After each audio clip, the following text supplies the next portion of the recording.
Well, hi, good morning. Thanks so much for joining me in my shop here. Let's keep going now. I won't go into any details, but there's a couple of hours of effort here in the shop between the end of the last video and the start of this one, even though what you're seeing looks exactly the same as the last video, minus this display maybe. So I won't go into it though. Let's just say I had to fight a lot of battles here to get back to where I'm going. Now, I'll show you one battle. This is a brand new clip lead, brand new, took it out of a bundle, never used it before. Was using it in here for a while and then eventually found out this is open circuit right out of the package. These clip leads are notoriously bad, so I replaced it with an old reliable that also turned out to be an open circuit, and you know what, those two clip leads cost me a lot of time. So I have a whole bunch of clip leads here.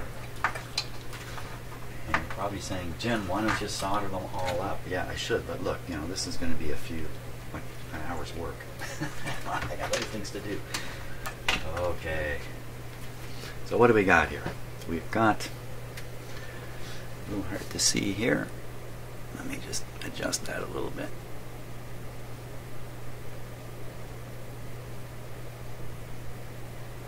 Nah.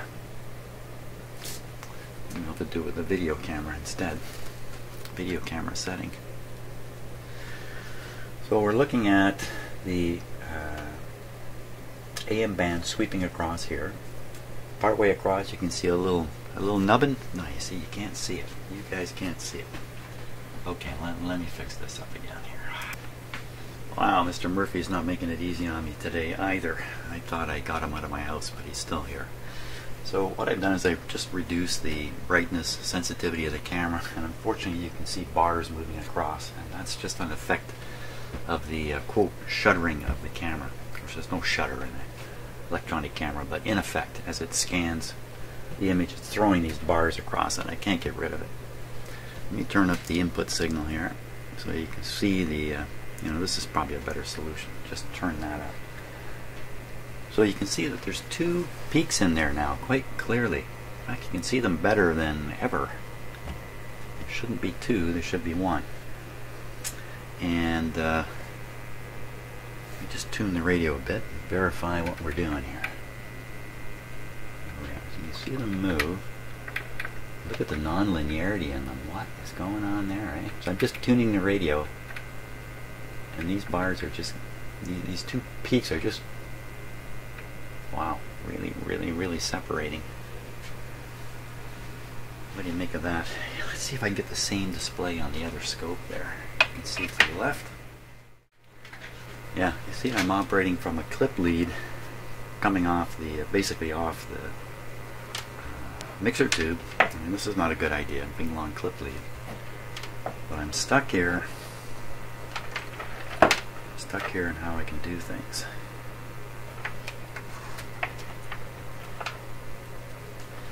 You know, you gotta go with what you got. I don't have every piece of equipment in the world. You can't let a lack of equipment kind of get in your way. Now, I think the scope display you're seeing in the bottom right didn't change. Let me check and just see if it. Don't care about. Well, see, it is moving. The peak on the left is moving.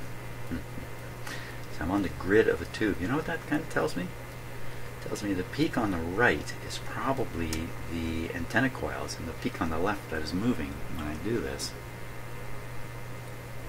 is probably the detector coils, because I'm kind of connected into the detector circuit here. What I attempted to do and then lost complete control yesterday, which is I'm not going to share because it doesn't go anywhere. The video, my efforts in here didn't go anywhere. Was I simply moved this clip lead essentially from the grid of the tube. It may not look like it's on a tube grid. This wire goes right to a tube grid cap right here. I moved it around to the plate, and the idea there is you got a much stronger signal coming off the plate. Connecting to it will isolate all the test equipment, the two scopes, isolate them away from the grid side of things, and the grid is connected to these coils that I'm trying to tune, yada yada yada. So that's the point where everything went nuts. I'm right there now. I want to do it again. really want to do is just kind of move these clip leads here, this arrangement, and the white clip around to the back of the radio, and hook it up to the plate side, which was pin number 3. You know, well, let's give it a go and see what happens. Yeah, let's give it a go. If you notice that I don't have the ground leads connected on these. I don't even have this one connected at all anymore. Both of the scopes are 3-prong plugs. And that shouldn't help one bit with the situation here. For some reason, connecting these to the chassis or not makes no difference to the display. Okay, now I got to prove that. You can see nothing happening there. Mysterious. Okay, let's go with what we want to do. Come off here. You see the signal get a little louder? Of course, with no instruments connected, we can't see what the radio is actually doing. That's a pretty smart conclusion, Jim. Now I'm going to hook this up to the plate. First one is going to be the scope at the bottom left of your screen. The other scope is up there. Onto the plate. High voltage here, so probably the display is going to leap off for a moment. Am I definitely doing the right thing? Yes, I'm doing this live. Right to high voltage. Just making sure I've got bare hands here. Making sure my clip lead is good. Yes, I'm wearing rubber shoes and I'm standing on a rubberized mat, and my other hand I'm making sure it doesn't go anywhere. Dangerous. Okay, so the clip lead is on. The scope is flowing the coop, but it'll come back in a moment. Here it comes.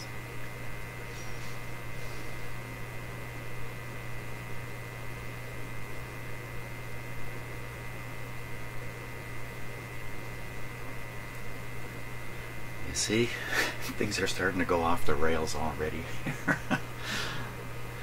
Let me get the other scope connected too.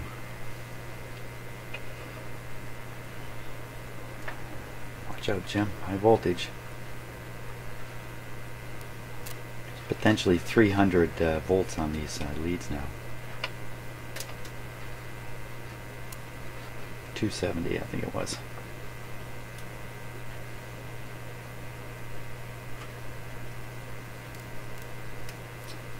So if I manage to get a poke off that, you'll know it. Okay, so this guy's gone off screen too, but he'll come back. Oh, no, it won't. It's set to DC here. That's the problem with the other one. Righto. Okay, we'll bring it back. We will try to bring it back. We cannot bring it back. Where did it go? There's a little button on this scope called Beam Finder. Right.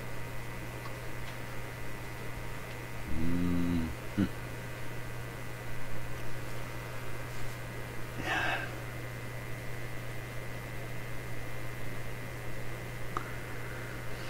Oh my God.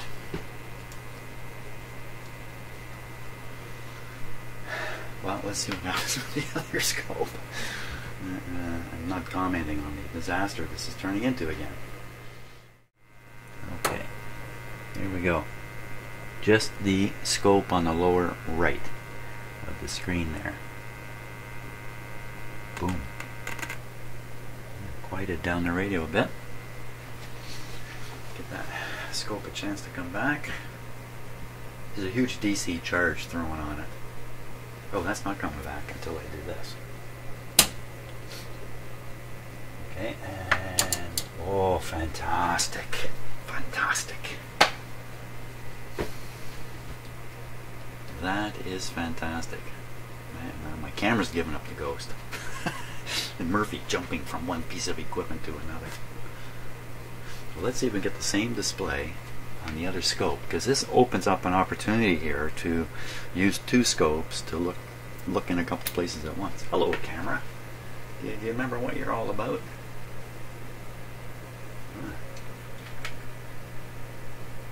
That was odd, eh? Yeah, I really don't like autofocus in my shop, but somebody suggested to me it could be things like a light here, and it can also be things like funny patterns. Is there any pattern in here? I don't see any pattern. Like a grill or something like that can throw these guys off. Looks good now. Okay, onward. We'll make this scope do the same thing that scope is doing. Okay, my fingers crossed here. Oh, don't want to get a shock. Here we go. Okay, the radio got even quieter. You know what? I have to watch the scope output on the bottom of the screen there. Let's see what happens. Things moved a bit, didn't they? Look at that. So this raises a good question now. A very difficult question to answer. When I hooked up the first scope, did things move a lot? So I hook up the scope and I see them the way I always see them when the scope is connected. But with the scope unconnected, the situation changes a lot. Or is it just a little wee bit? Should be just a little wee bit. Appears to be a little wee bit. Because I hooked up a second scope and the influence was visible but not dramatic. Well, let's leave it like this and we'll fool around some more. Let's see what we can get happening now. What happened to this display? So this guy's on DC here. We'll put him on AC. I almost knocked my shelf over doing that. Beautiful. Exactly the same display.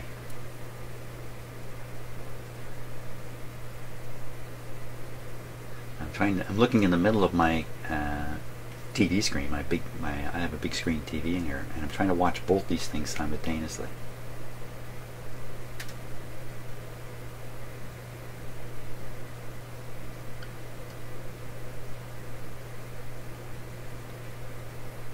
Okay, so I think they're doing exactly the same thing. They're bopping up and down a little bit.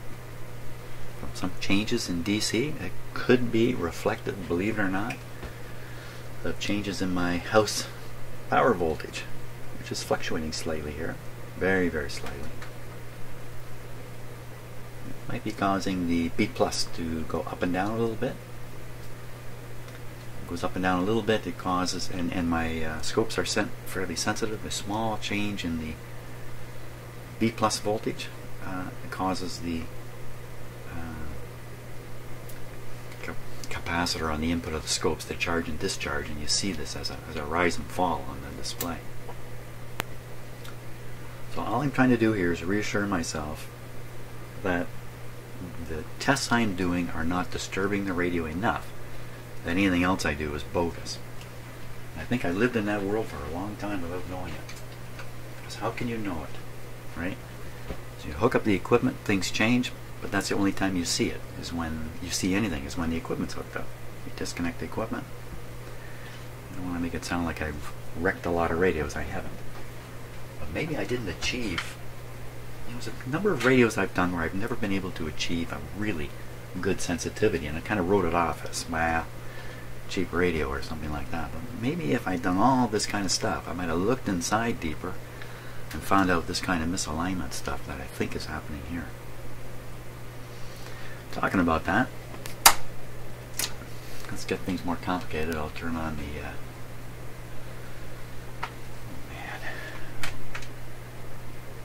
I'll turn on the fixed frequency signal generator and get that in here too. Why not?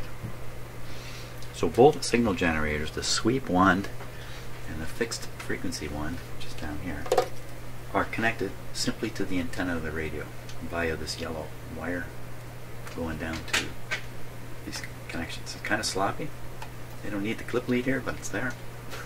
Don't touch anything. Don't touch anything.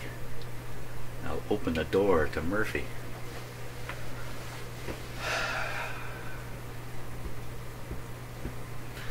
And a sensitivity study I did off camera too was because I do a lot of the work on the radio with the line voltage restricted.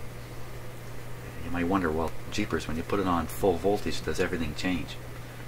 My study says no, but let's repeat it. So watching the scope very, very carefully now.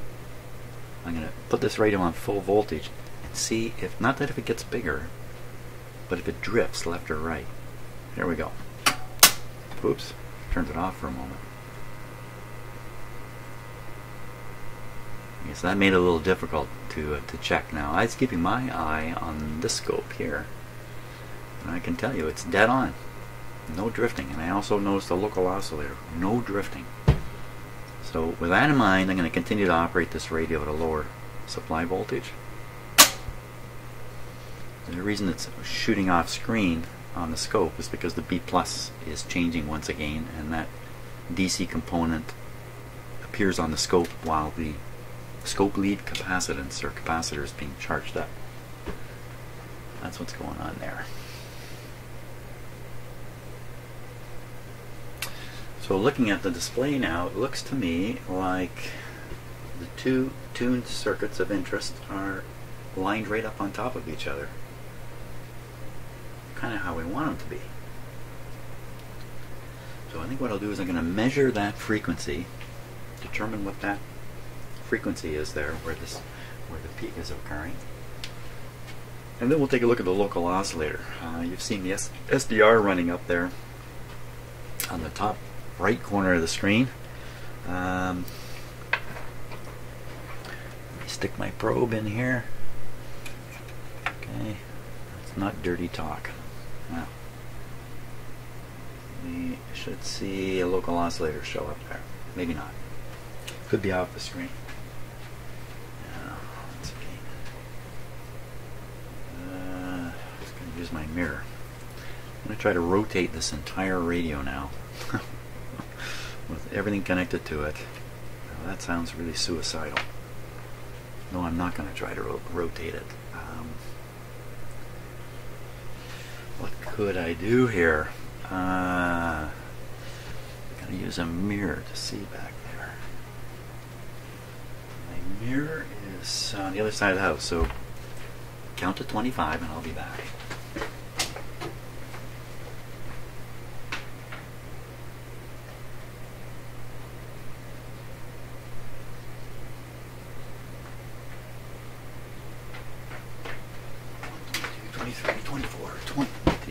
I have the mirror.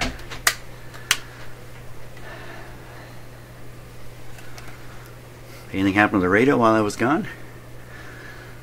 Okay, so with this, let me see if I can get this set up so we can look at it continuously. Kind of like that. We are currently tuned to,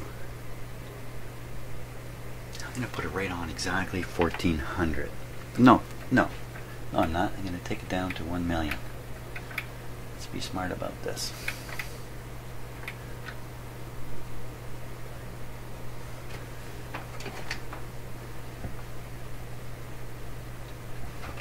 Okay, so the radio is tuned to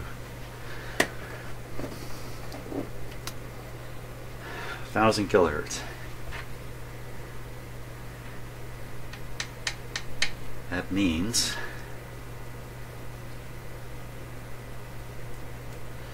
I should be able to dial the let's keep an eye on this guy now. Should be able to dial him into this frequency here. It's pretty close already. It's 950. The radio is way out of whack alignment wise, so who knows where it's really tuned. I'm right at the end of the band for this thing too. Okay, so I'm watching this. Oh, how do you like that? So you see that effect there? Gets a little blurry. I'm having some trouble seeing what's really going on with the peak here to really nail this in.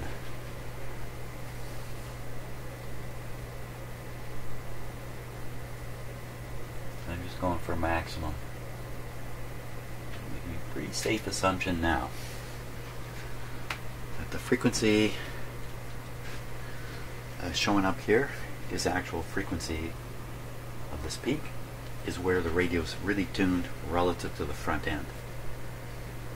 The issue now is a local oscillator. Let's find out where that is. Now that should be appearing up on the SDR. Oh, I think I see it. I think I see the red line. This peak right here. Okay, so that peak is at, look at that. Can you read that? 1462. This is suggesting perfect alignment. This is suggesting everything is lined up. Ah, we're done.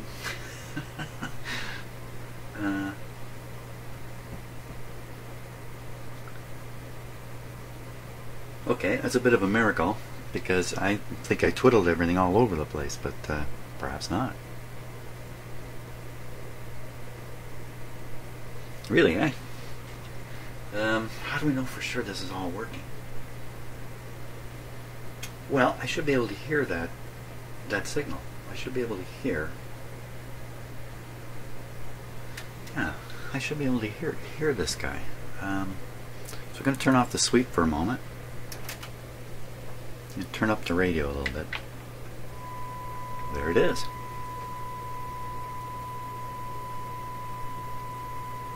Okay, and I should be able to maximize this.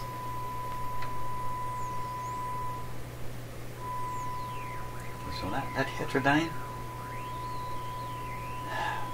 super curious about where that comes from.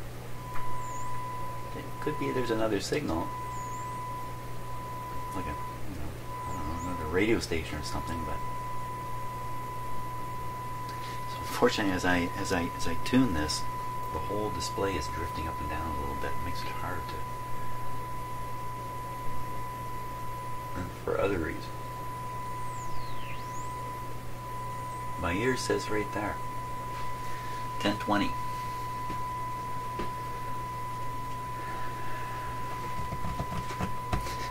The situation is, I didn't expect it to be this good. Put the sweep back on.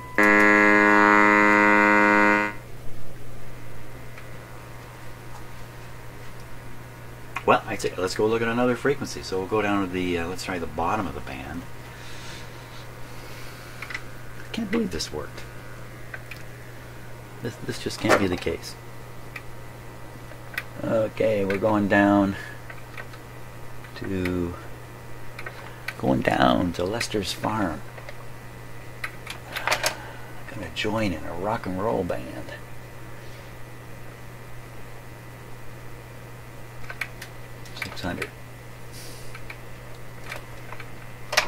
Oh, I think I hear all kinds of scary sounds going on here. Things falling over. Clip leads popping off. Oh. I don't know. Okay, let me get my hand on it.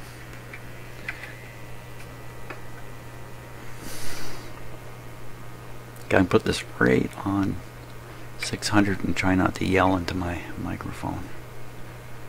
Okay, so we're dead on 600 with the pointer.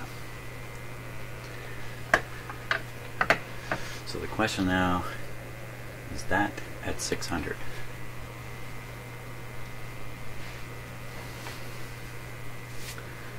I'm going to answer that question. Here we go.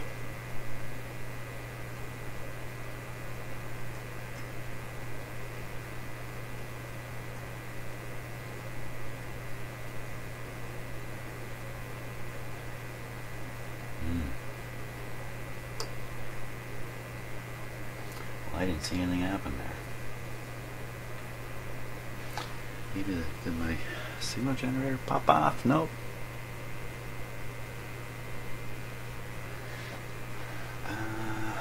Let's try a little more amplitude in the sweep generator. Look, I see two peaks there now.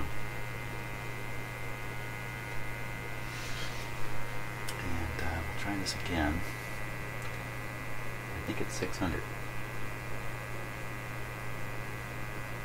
I see no hint.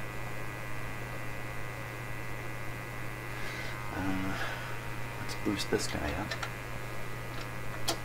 That's a very strong signal going into this radio antenna now. There we are. You know, is that in itself telling me there's a weakness in the radio? Just based on ear, based on listening to it. That's what I'd say we are tuned to. 595. 595 front end. Wait a minute now, if I'm listening to it, I'm tuning to the local oscillator. If I'm listening to it, I'm tuning to the local oscillator. If I'm watching the screen, I'm tuning to the front end.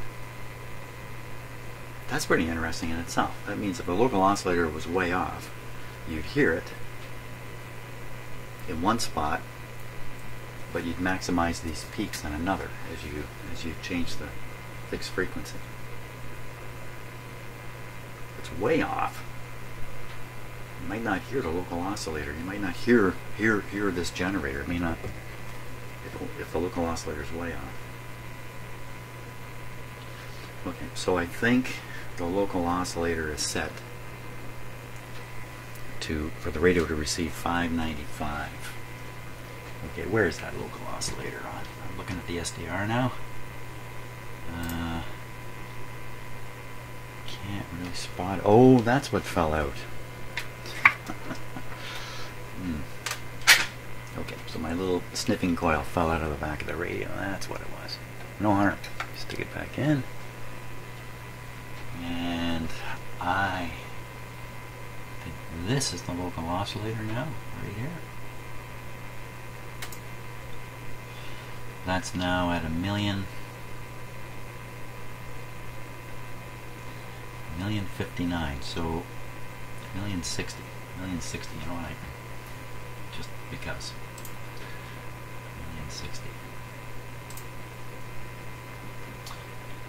1,060,000. So local oscillator is running at 1060, 462.5 away, should be 597. So the pointer is pointing at 600, but you know it could be pointing at 597. It's not that precise. 5, so 600, so now.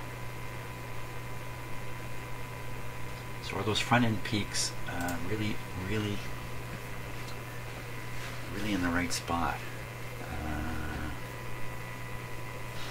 Okay, so if I tune the fixed frequency generator away from the sweet spot, so to speak, the display should show a change.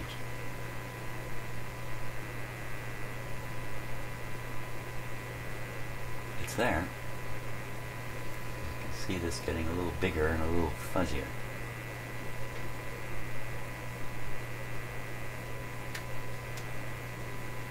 Even though you can see the effect out here, it's also visible in the peak. I think if things were a little better, we just look right at the peak. This response curve.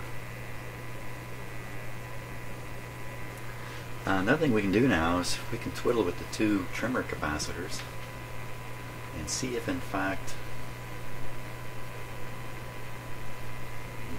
we can improve things a little bit. Okay, my screwdriver in hand. Everybody stand back. So this is the trimmer for the RF coil, and this is the trimmer for the detector coil right here.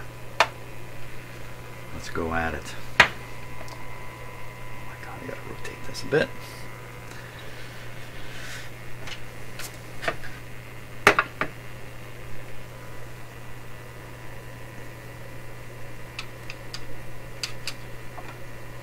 Okay, we're in the screwdriver. We're in the screw rather. We're about to screw the radio. Here we go.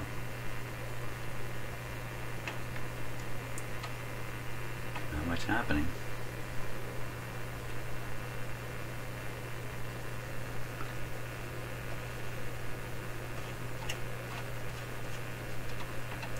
Okay, so now the peaks are separating apart. The one, I think the big one on the left is moving.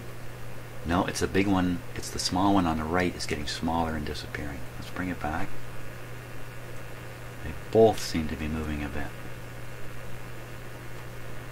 They're not, I can definitely, on the other scope, on this scope up here, it's really good for my viewing pleasure. It can make out things a little better than the other scope. Okay, here we go again. That's very tight. And that's loosening it up. And everything's getting louder.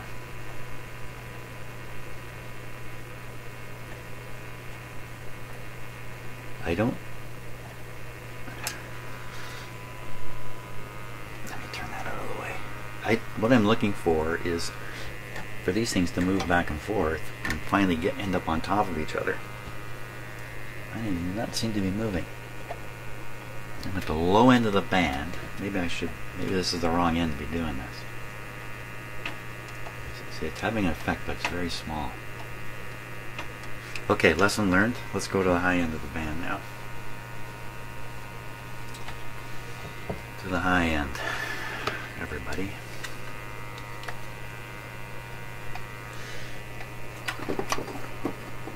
So at this point, I seem to have scared away Mr. Murphy pretty good.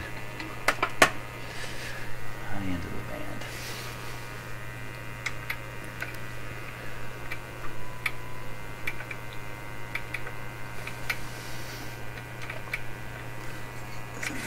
Oh! I want that to happen.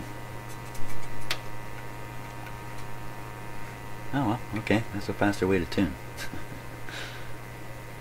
Take it up to right there.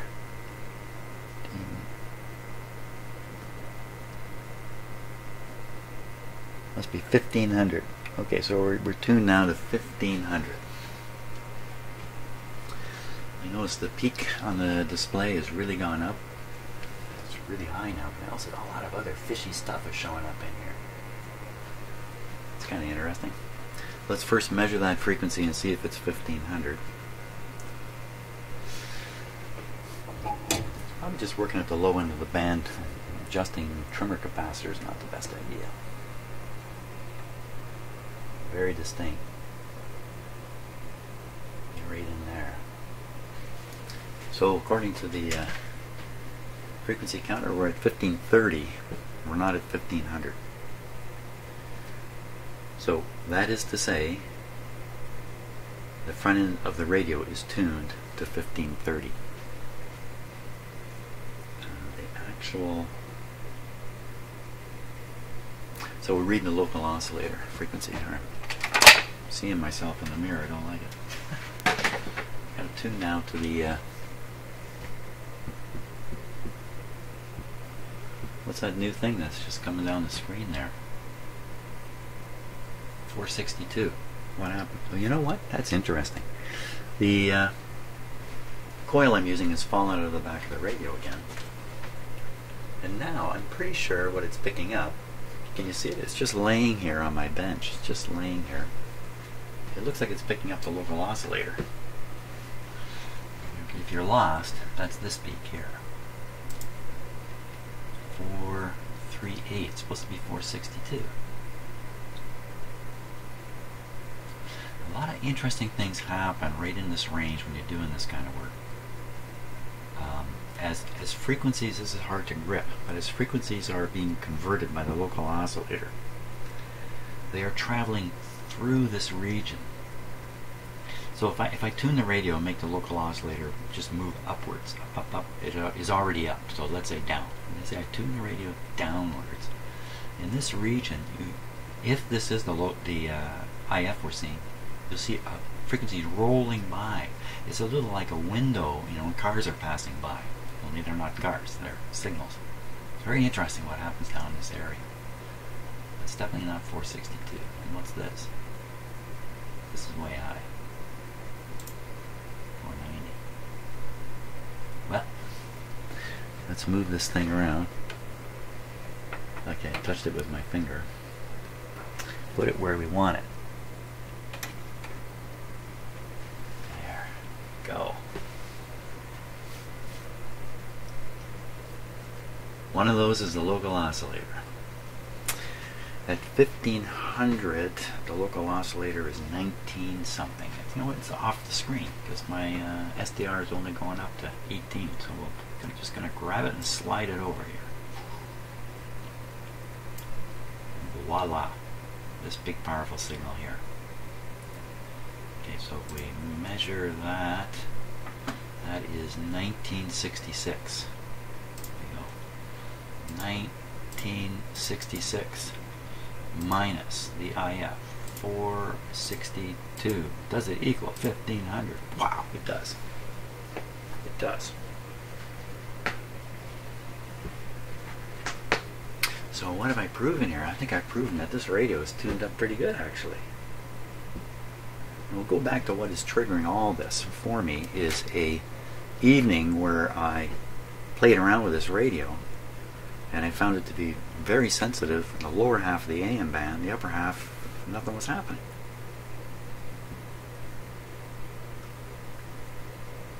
So I deduced that what was going on was the local oscillator and the front end tuning were drifting separately.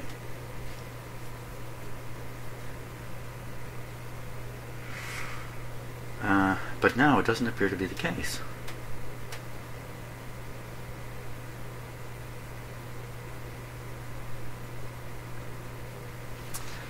Okay, simplify the situation now. I'll pay a little less attention to the scope displays and a little more attention to the sensitivity of the radio in these different locales.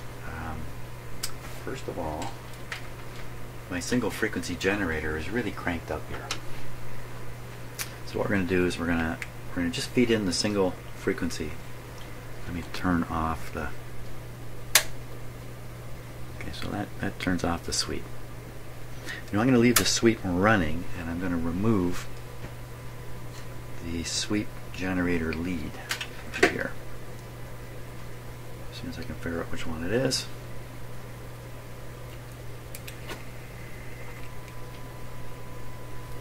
So, wow, that made a big difference in signal strength, didn't it?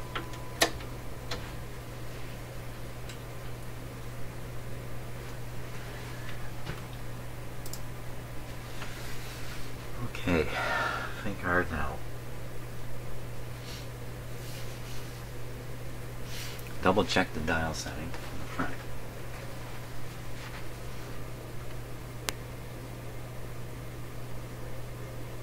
$1,500 dead on. Turn up the volume. Pretty pleasant tone. And tune the signal generator for maximum sound based on my ear.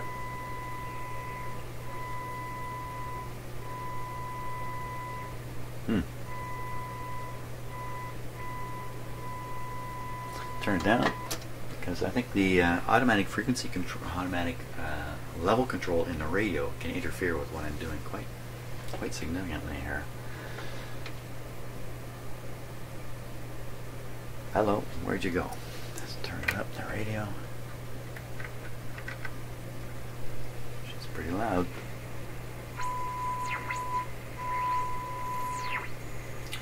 That doesn't sound very nice. Sounds like when I sweep through it, there's. Let's do it carefully. Hang on, you're looking at my shirt instead of looking at this.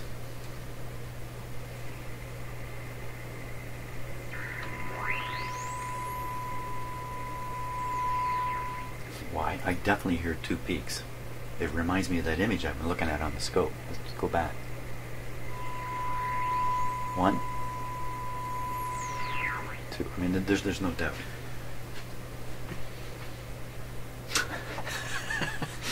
Okay, my new fancy scope sweep generator technique tells me the radio is in good shape, and the old-fashioned single frequency approach tells me it's not. Okay, so dial at 1500. We're going to put this, we're going to force it to 1500.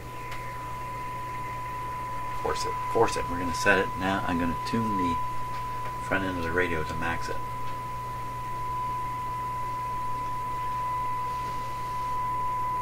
You know, because those scopes are still connected into the radio, they could be throwing things off. Hope not.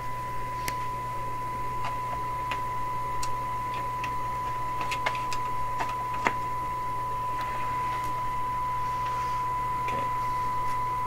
Just by ear again.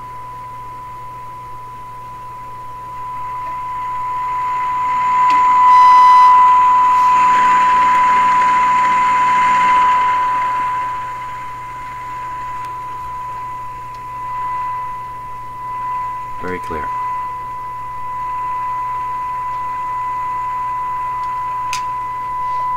And now t'other one.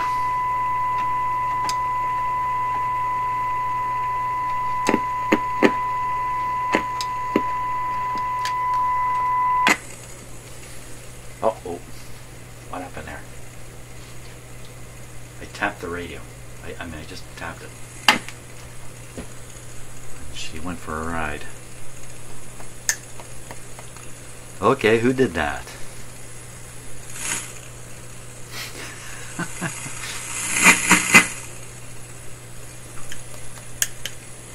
Who what?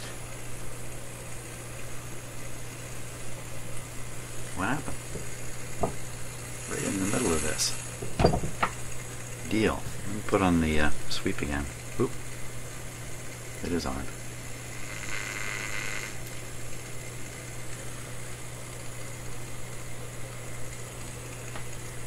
Something funny happened there. Now I've noticed a couple of times a charge effect on this cap, on this. I touch it with tools sometimes and it seems to change the operation. Let's try. Not this time.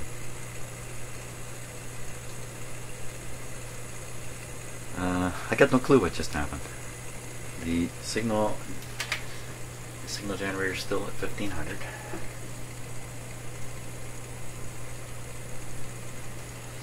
I tap something here. There we go. What is so sensitive here? Let me get something better to tap with. Something with a little less momentum.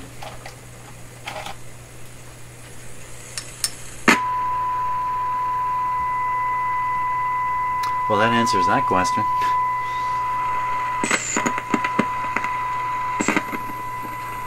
Grid cap here is as loose as can be.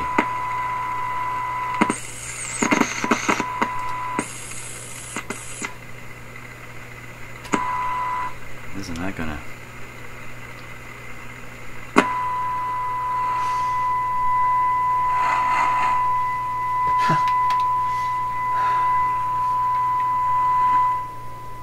Even with my door closed, Murphy can work his way back in here. Okay. What else? Where are we at? What am I doing? Who am I and why am I here? So we were what? See, I'm getting a little exhausted here. So we're feeding 1500 in. We're listening to 1500 coming out. The radio's... Just double check here to be absolutely sure I didn't do something. 1500. We were maxing up these coils. Let's keep doing that. But somehow this connection came off. Who knows how?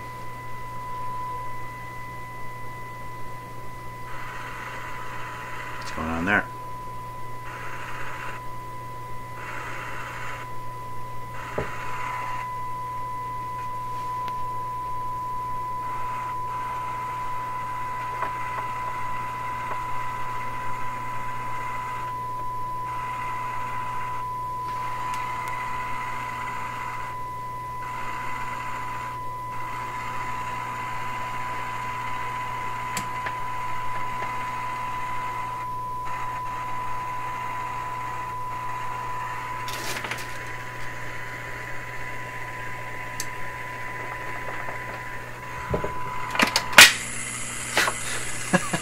Okay, this fell out again. Anybody want to suspect this? Okay, we gotta get this thing fixed up here. Let's turn down the radio. Turn it down, turn it down. See, this is made. Now that's quite interesting. This is a 6K7. This is a 6K7. The tube's dimensions are different. This is a taller tube than this, and this one has a large grid cap. Like the diameter is large. This one has a more typical, what I'm used to seeing, smaller grid cap, but it has a large clip here. Someone's previously squeezed it down to make it all work. And I'm just going to squeeze it down a bit more. Wow, okay, but you can't even get this on the tube now. See, I was about to put my hand on the chassis, but that's not too smart a move when I'm doing this.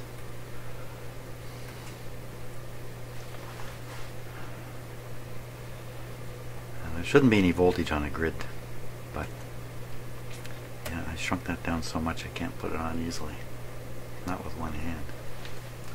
Duh. Should have used a tool to lever the thing so I can make it more controlled bending here. Ah, that was stupid of me to squeeze it that much.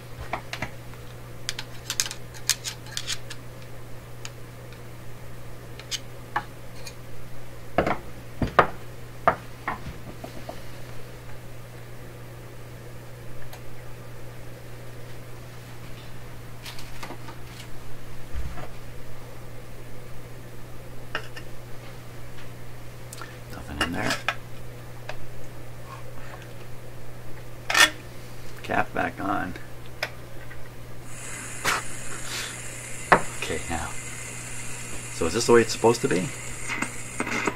Son of a gun, there's something more going on here.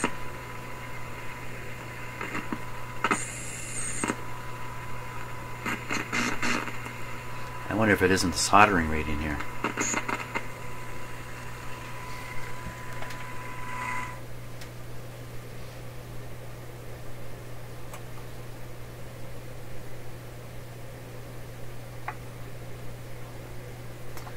Okay, so the wire is soldered, mightily soldered up on top here. I mean, it's a major solder job. So you'd have to guess the wire is broken. Well, that's extremely unlikely. So I'm feeling it now to see if I, like when you had a broken bone and the doctor comes in and wiggles you around to see how loud you scream. Hey, we could do that here. Turn the radio back up. Get some sound happening here. Oh, well, you can't get sound. The sound is on the other side. We can't wiggle this and make sound come out of the... I thought I was going to hold this, wiggle it, and then listen to the radio and figure out if it's a broken wire, but it can't be broken. How can it be broken?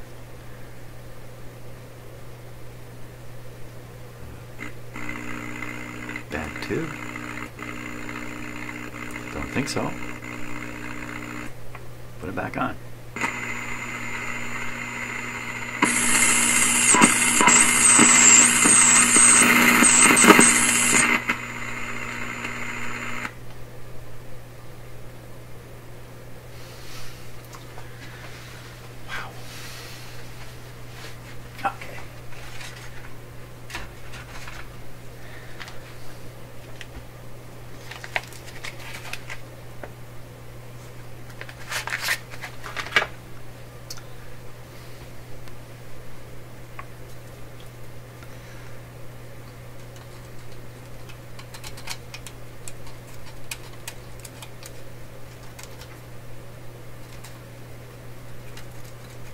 Usually these things are making lots of contact over a large surface area, but because this has been pinched in, it's no longer flat. It now looks like this. So it's just these kind of top edges that are making contact. So I think that just simply increases the odds that it won't make good contact. And then throw a little rust and dirt on those key surfaces, and voila, you got what I got. Let's see. So I think if I just file up the top edges here, we should be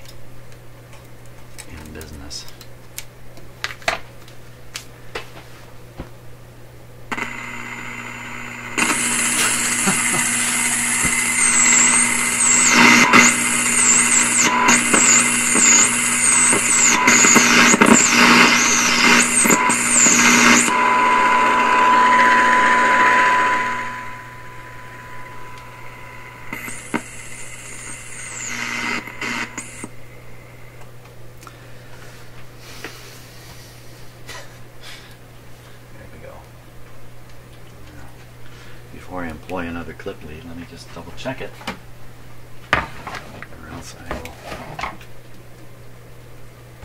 will lose my mind here. How long have we been going? I can't see the timer on the video. A long time. Okay, so there's no doubt this clip lead's good. Thank God. I got one. It's good. What am I going to do with it? So I'm going to try to use the clip lead between the tube here and this, because I want to hear what it sounds like when this is properly connected, because maybe it's been badly connected this whole time.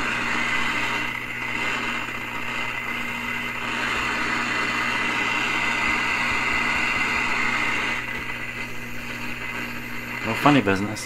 Oh, there's a little bit there.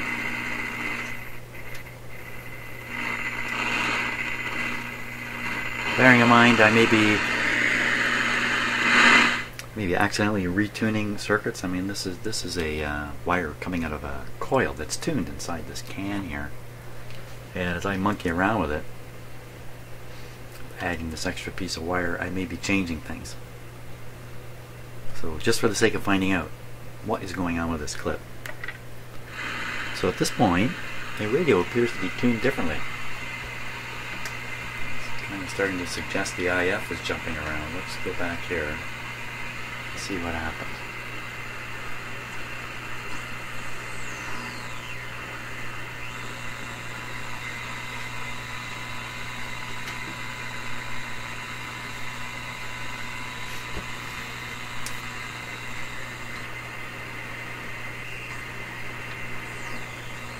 Wow, that just doesn't seem right at all. Okay, so this lends credence to the broken wire theory.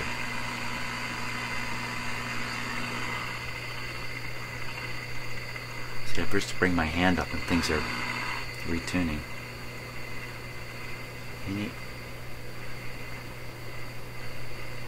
There's just no sign of it. I'm waiting to hear, you know, pop, pop, pop, pop, stuff like that.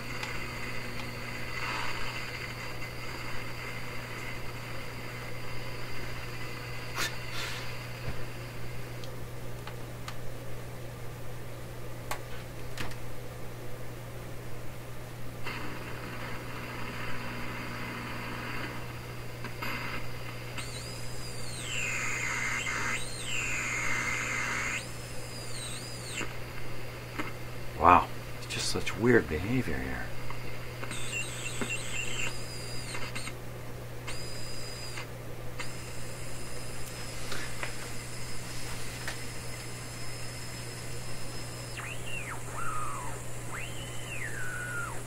Just not nice. That's a heterodyne.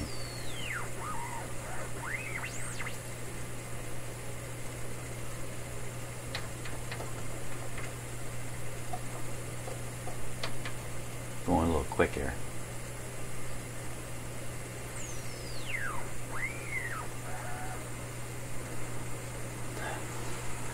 Okay, past recent experience suggests to me that's because the radio is oscillating internally, and the signal generator is heterodyning some internal oscillation you'd rather not have there. I don't know.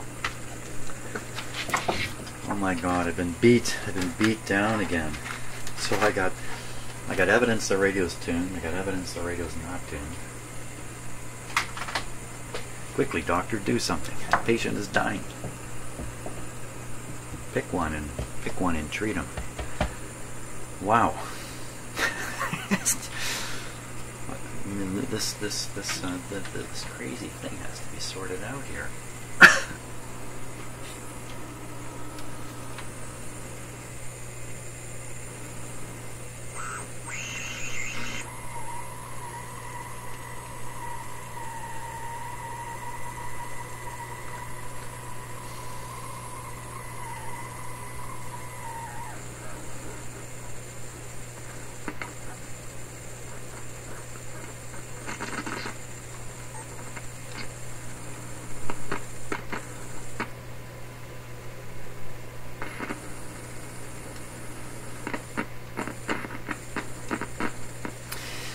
You know what I've had happen with these tubes?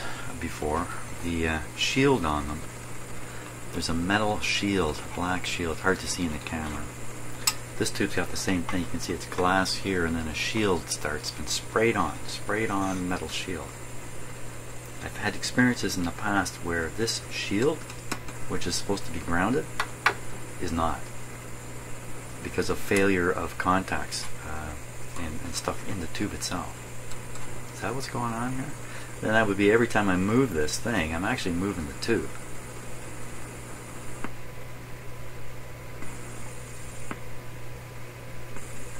Let's try this. Take this guy out of here. I'll play the role of the radio front end.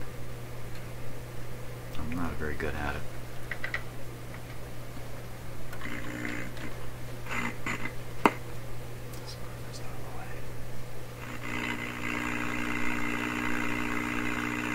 So now it doesn't seem to make any difference at all. I'm wiggling it like crazy.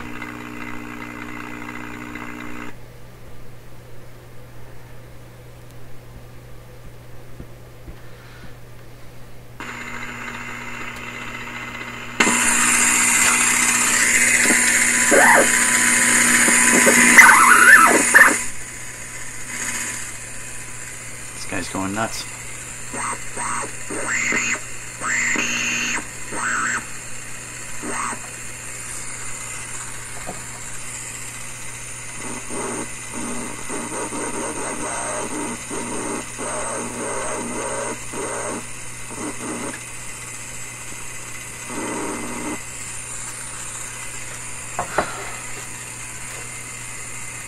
Hey, plastic tweezers.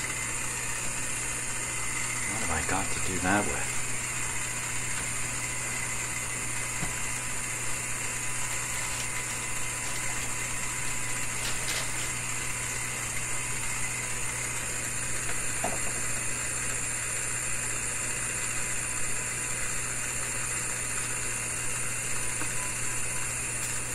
It's going to behave differently now. Oh! I'll touch something else over here.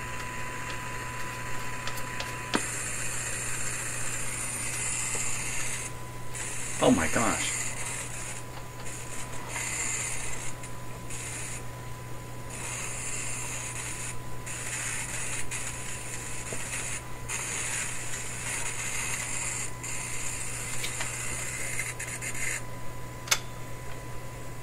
No way.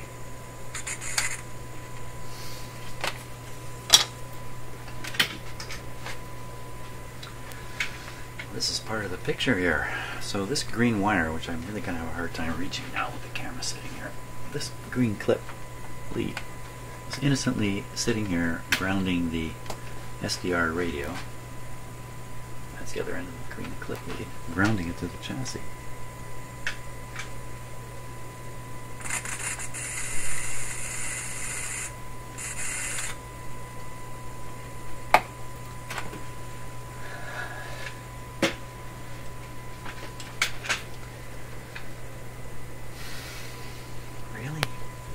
How the heck?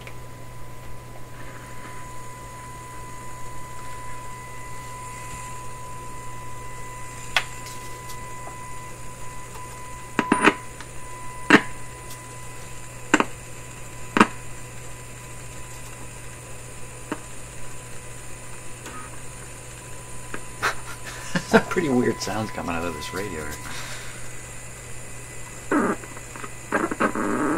Okay, that's the radio, not me.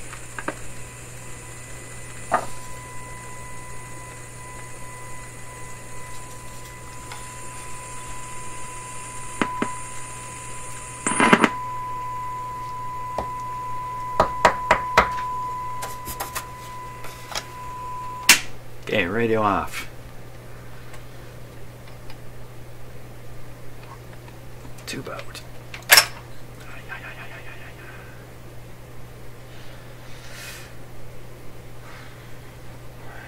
So right on the R of Rogers is a small metal tang. It's probably coming from this pin. I'm going to guess this pin. The metal tang comes up, comes through the socket, is folded over, continue the manufacturing process, spray on the metal, which I believe they then coat with something else on top. The black stuff is not the metal. The metal and then the black stuff, I think. I don't know. And hopefully it all makes contact in here.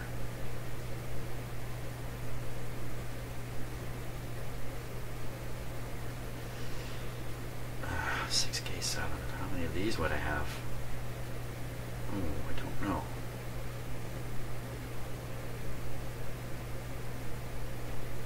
Licensed by Thermionics Limited.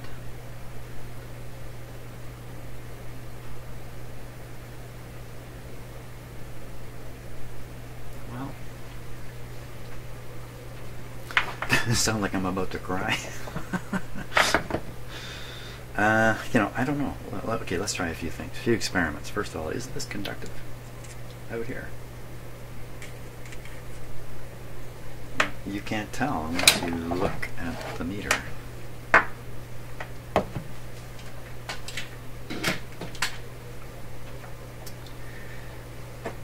Ohms.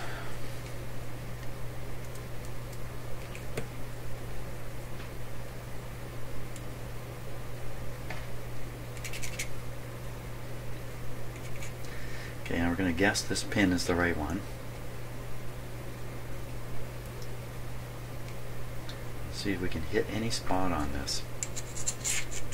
Make that meter jump. Maybe right up here on the edge.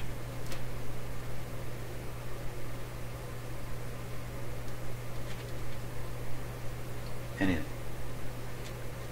Okay, I'm going to verify that that's the right pin. So that's a 6K7. 6K7 here. Well, I mean, I just had no plans to be doing stuff like this in here today. What else is new? 6K7. I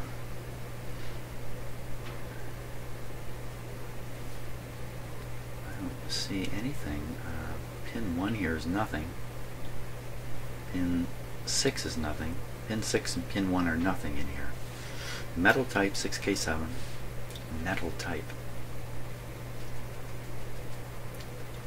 So even if it's a metal type, I guess you could call this a metal type, but usually they're referring, of course, to the smaller black, real metal ones.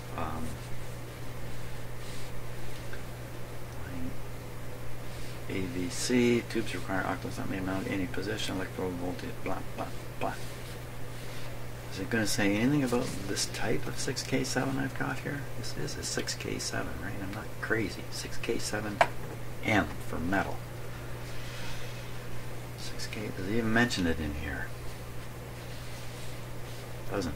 6KG discontinued. 6KGT. 6K8. This didn't help.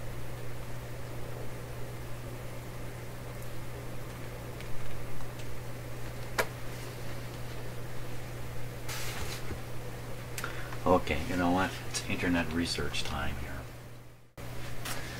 And live. Okay, so from what I could see on the internet, searching for this tube, not a lot of information, but pins 1 and another pin are not used. See, it's missing here, completely missing. But the pin 1 is there. Pin 1 is not used. Pin 1 is lined up perfectly with this little, but I'm sure it's a ground connector to the shield. This has got to be the guy. So how am I going to find out? I think I got a I got a crazy way to do this. I'm going to give it a try. We'll see what happens. So let's. I can't run. I was going to use the radio, but I can't use it with the tube out. Or can I?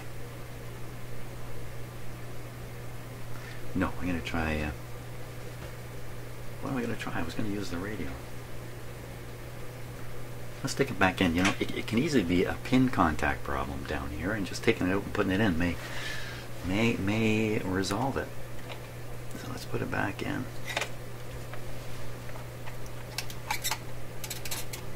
Oh yeah. Hey, what happens to pin number 1 underneath there? Pin number 1. Ooh. Okay. It's all. You know what? Pin number 1 could be overlooked on this tube if they did something. Wait a minute. Did you follow that? Okay, Hold on a sec. We're just gonna grab this camera. Come around. Now the radio's not on. Not on. So we want to look at this tube here. We want to find out what's hooked up to pin number 1. Okay, so I'm gonna have to set the camera here.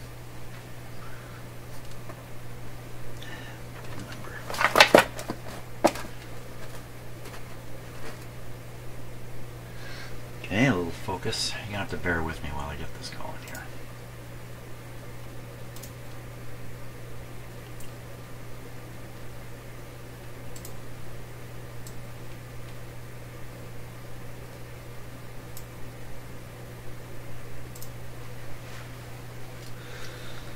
Okay, let's see what we can see. What is connected to pin number 1? What? Okay. Yeah. Anybody see pin number 1 in there?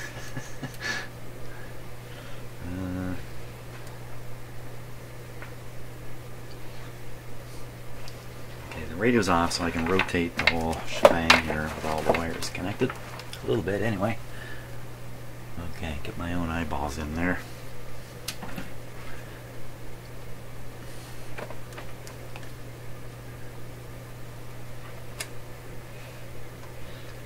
So I'm trying to see the bump on the key.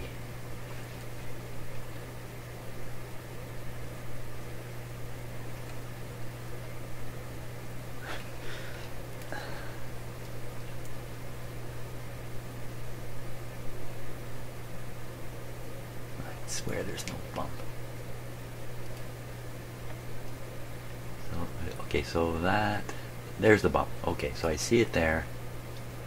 And right to the left of it on the screen is pin number 1. Pin number 1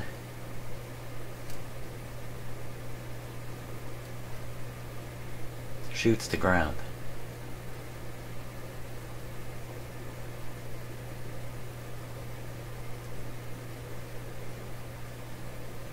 Definitely. All looks properly soldered. All looks original. See the 2 pin in the. You can see me moving it.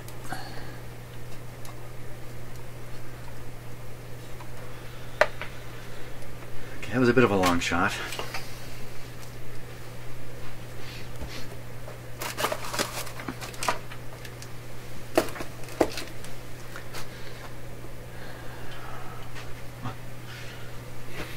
Okay, let's turn on the radio and play around some more with it.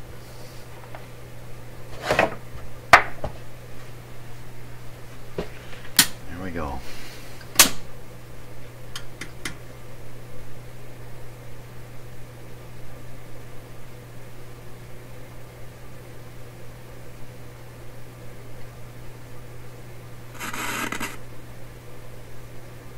Grid cap not on. What that was, that sound? Who knows? Okay, where are we?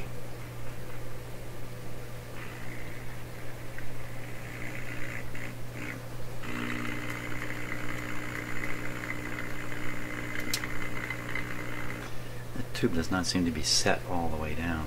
Oh yeah, I'm going to grab the outside of it and run the risk of shocking myself.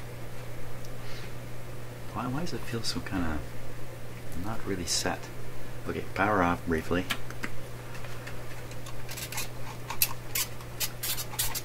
Because, oh, I could get it further. Okay, I got it further. Back on.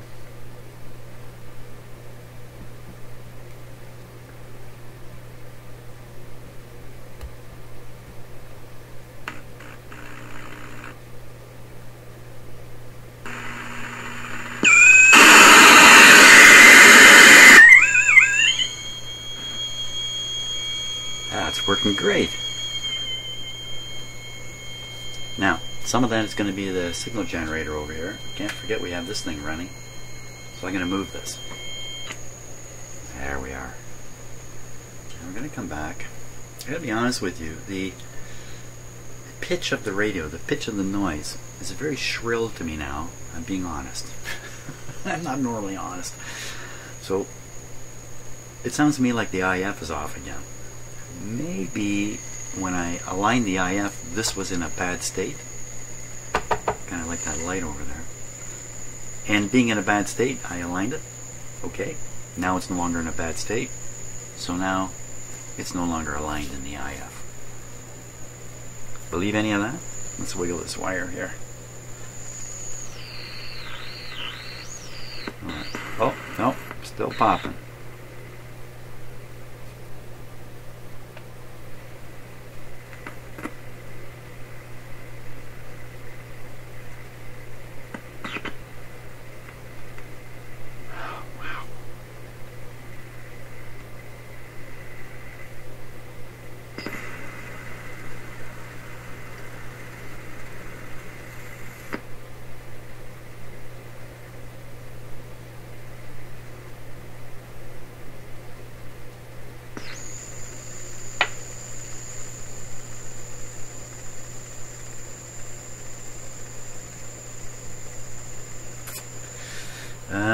Let's try something a little odd here.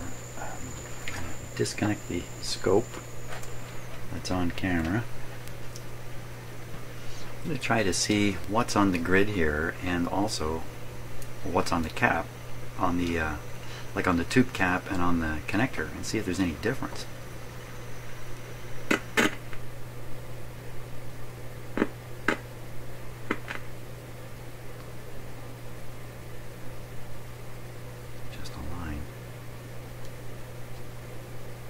Look at that. Okay, this is not convincing. So I'm touching the grid cap. Now I'm going to touch the top of the tube. It's the same thing. It looked really different there for a while.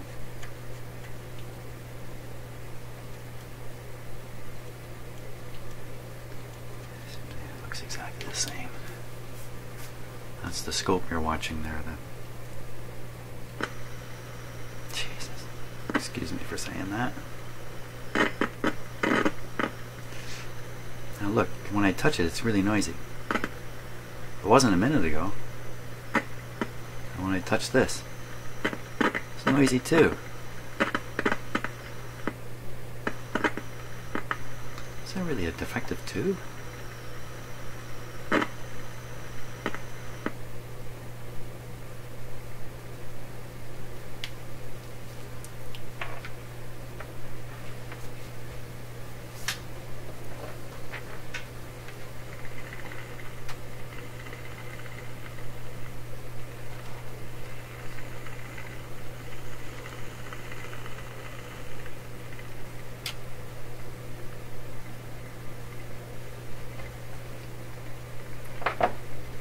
Just with a screwdriver.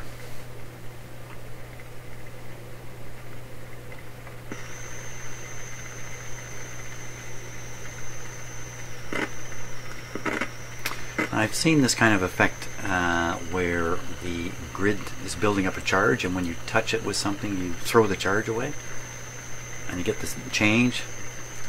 I've seen that in quite a few different circumstances. Strange behaviors like this.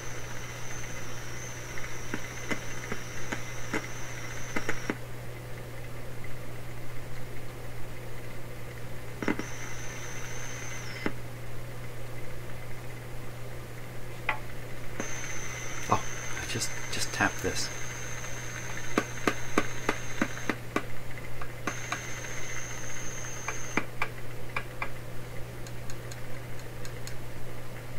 It's gone insensitive now.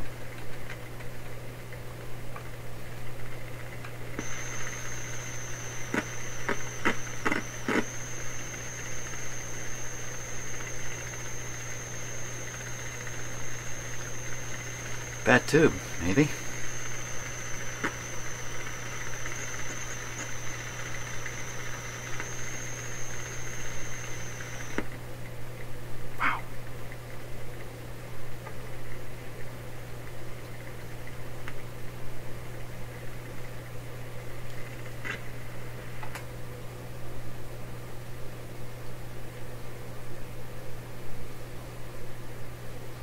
See my finger touching the metal?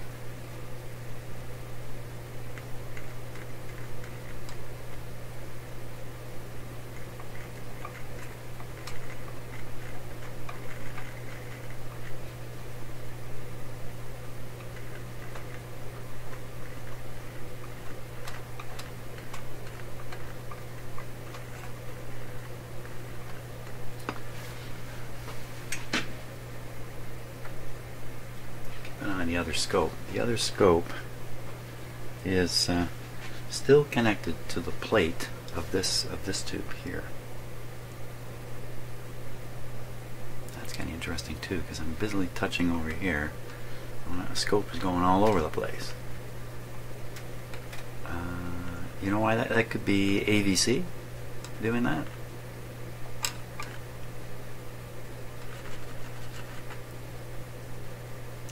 So I'm putting my signal in here, it's heading towards the speaker, yet we're watching on the scope, the plate of the tube ahead of it.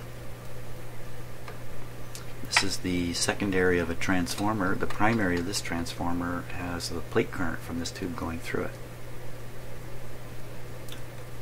Imagine touching this would cause some kind of change on that scope. Touching this. So the AVC voltage is developed in this tube. And this tube's responding to any signal it gets from here. That's probably what we're seeing is AVC causing that scope to hop up and down. All my poking of this tube, the tube has behaved perfectly consistently. It's not done anything. Maybe it's just still a bad connection in there. Maybe my filing job did nothing. Okay, so what would we do then? We would take a close look at it, see what it looks like. So so it certainly is. It's got a. Okay, so how conductive is this thing with this rust on it?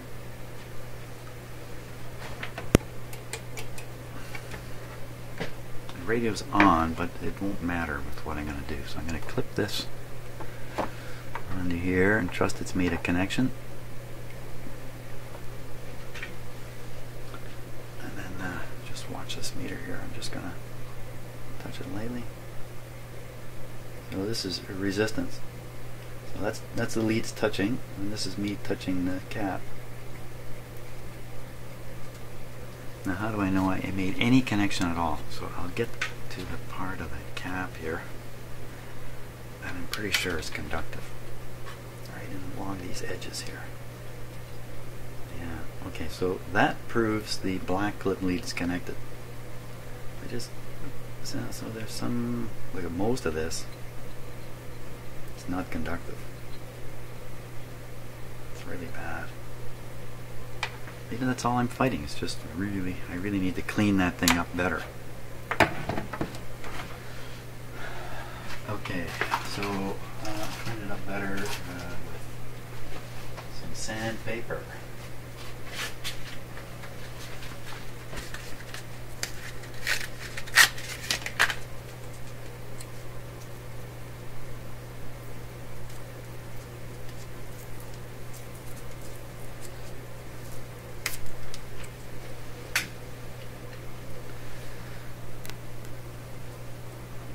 Still on, don't forget, Jim. It's just not anything easy to do here.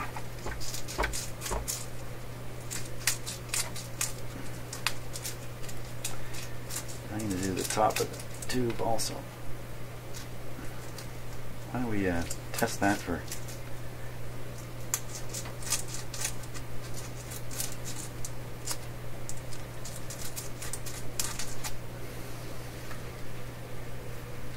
same kind of test on the top of the tube. This might make some noise come out of the speaker. It's just doggone it. Yeah. Okay, well, I'll clip this on. Come on, little radio. That's just not going to grab.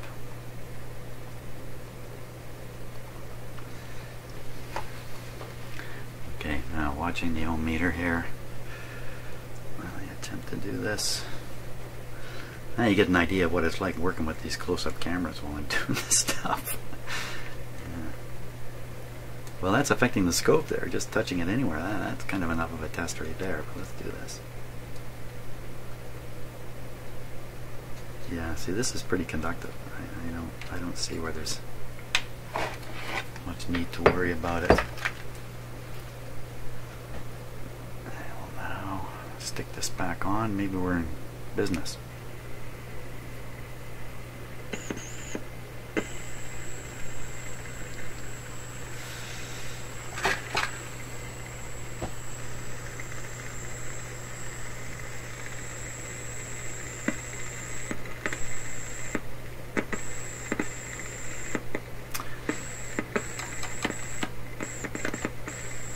Gotta try a different tube there.